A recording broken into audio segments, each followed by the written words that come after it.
Welcome back to Carecraft Season 1. This is Episode 7. And my plans got switched around again. This trading hall I spent so much time building and taking care of to set up the right villagers and everything. I gotta move it. There was a leg busting mission on the server recently, and apparently we, in a small island, have over 450 villagers. And let's just say I count for 1/9 of that. I need to move my villagers. So I went ahead and scouted for an industrial area, middle of the ocean, not going to be bugged by anybody else. And so today's mission is to build said industrial area and move the villagers. Let's get started. So, middle of the ocean, nothing else around. There was a little hidey hole for a ocean monument over there, and I know somebody's what looks like a mob farm over there, but I made sure it's like at least 300 blocks from the mob farm, so it's not loaded in while they're loaded in. Anyways, marked off the site. Let's get to building.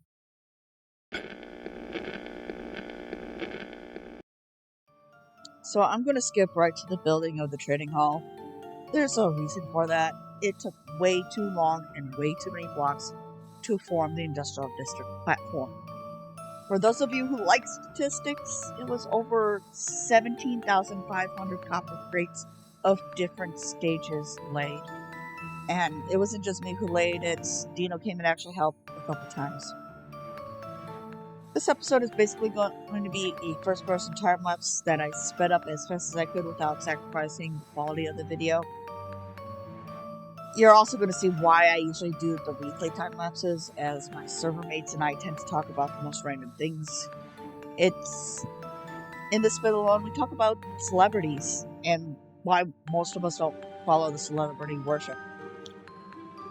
So to keep with the industrial district theme, most of the builds in this area, including this episode's build and next episode's builds, are going to be of copper or tough bricks. The villager trading halls like these are a huge labor of love and dedication. I ended up with like 72 villagers in this trading hall alone, and the one back at the circus was only 50. This is nothing compared to last season's trading hall, which was over 120. I also had the benefit of not being anywhere near anybody last season. I think it was like somewhere like 4,000 blocks from the closest person. We did eventually find out what was causing all the lag, but moving the villagers was already in the process for me, and I wasn't going to stop. It also is helping me a lot in the area of the circus, because I'm not lagging whenever a piston goes off as bad.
So I'm not going to show all the villagers being moved, as you'll get the point after just a few.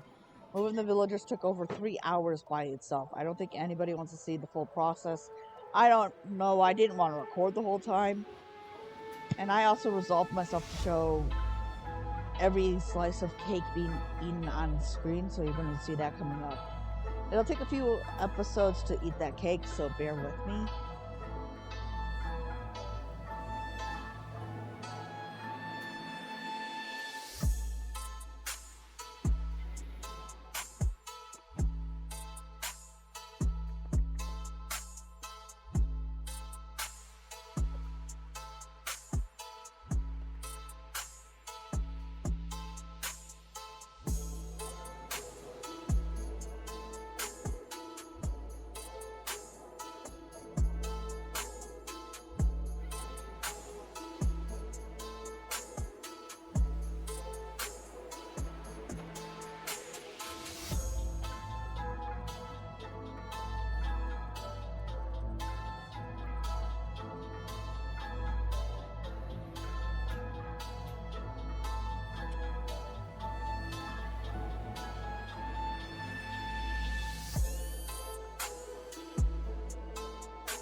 All the villagers I had in the trading hall are moved, minus a few that needed to be called anyways. So, pretty much full up, except for 21 slots, which I plan on filling in the future when I make another breeder, move those villagers over, and start breeding up the rest of the Fletchers. So, while I can't show you everything right now, I can at least show you what levels are which. So, first level, that would be part of the villagers that are the Emerald Farm. Second level is the rest of the villagers at the Emerald Farm, plus the Swamp Librarians. And then we start the Fletchers up there. And then we got 3 more Fletchers down here. The rest of the slots will be Fletchers because special arrows are needed. Anyways, that is it for this episode. This is a labor of love. I spent 3 hours moving villagers. No one wants to do that, ever. But that's all. Have a good day. Have a good week. See you in the next episode.